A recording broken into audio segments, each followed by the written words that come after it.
Hello friends, welcome to this point. आज video रे हमें बुकमार्किंग कोन जे गोटे वेबसाइट रो डाटा कोन से गोटे वेबसाइट रो यूआरएल को ब्राउजर रे सेव करबा करि रखिया को बुकमार्किंग कोन। एटा जो माने ग्राफिक डिजाइन करूछंती सेमन पई जिनसटा बहुत यूजफुल हेतै।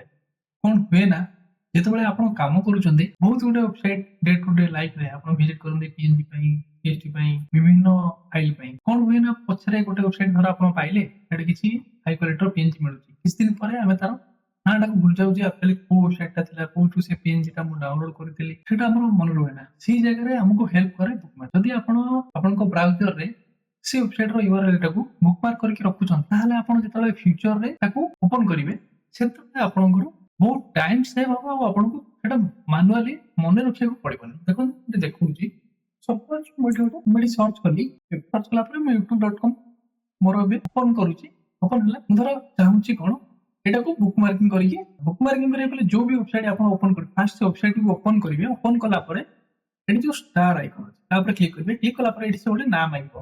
आपण एटी चाहिबे जो ना चाहिबे एटी देबे। एटी ता परे एटी ना देले मोटी ना दे थरे यूट्यूब जदी ना देली देला परे एटी आसबो फोल्डर ऑप्शन। फोल्डर रे आपण चूज करिवे कोन कोड चाहू आपण बुकमार्क बार रे चाहूछंती ना ऑल बुकमार्क चाहूछंती ना अनदर फोल्डर मोटी बुकमार्क बार चूज कर तापर डन एबे नुवा टैब जति मोटे ओपन करके देखंतो एटी एई टैब एउठू एई पोजीशन पर्यंत एटा हमर बुकमार्क बार करे। एटी जति जहां भी आपण सेव करबे एटी बुकमार्क बार देखो। अच्छा तापर मोटे धर आ गोटे वेबसाइट तापर आ गोटे वेबसाइट ओपन कर एटा जति मु बुकमार्क करियम चाहूची ताले एटी स्टार रे क्लिक करबी। क्लिक कला पर एटी चाह चाहिए ना ताको चेंज करबी धर फटफट कोड ना देली। अच्छा एटी आहुरी जो फोल्डर ऑप्शन अछि हमें भी से फोल्डर ऑप्शन को देखिबा। फोल्डर ऑप्शन कोन अच्छा एठी मु चूज कली ड्रॉप डाउन में क्लिक कली चूज अनदर फोल्डर। एठी हमें फोल्डर कोटे कोटे बनै परबा। पीएनजी पई गोटे फोल्डर पीएसटी पई गोटे फोल्डर एसवीजी पई गोटे फोल्डर अलग अलग फोल्डर जदि हमें बनै के रखम चाहू बुकमार्क को प्रॉपर पूरा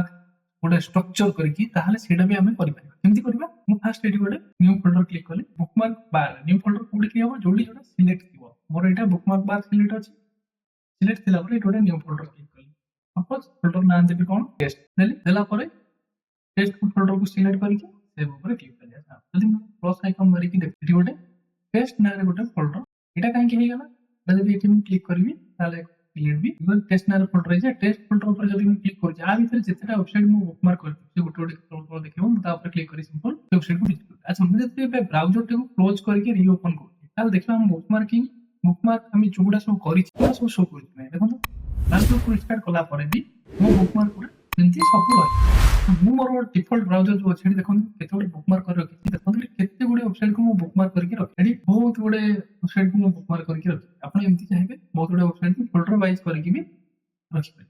अच्छा आ गोटे जिंस हम आपको इंपोर्टेंट फीचर देखौछि। अच्छा जति आपण एडी बुकमार्क करछन सब गोटे आ गोटे इंपोर्टेंट फीचर आपण कोन करिवे ना एडी क्लिक करके एडी सिंक ऑप्शन को क्लिक करके एटा को ऑन कर देबे।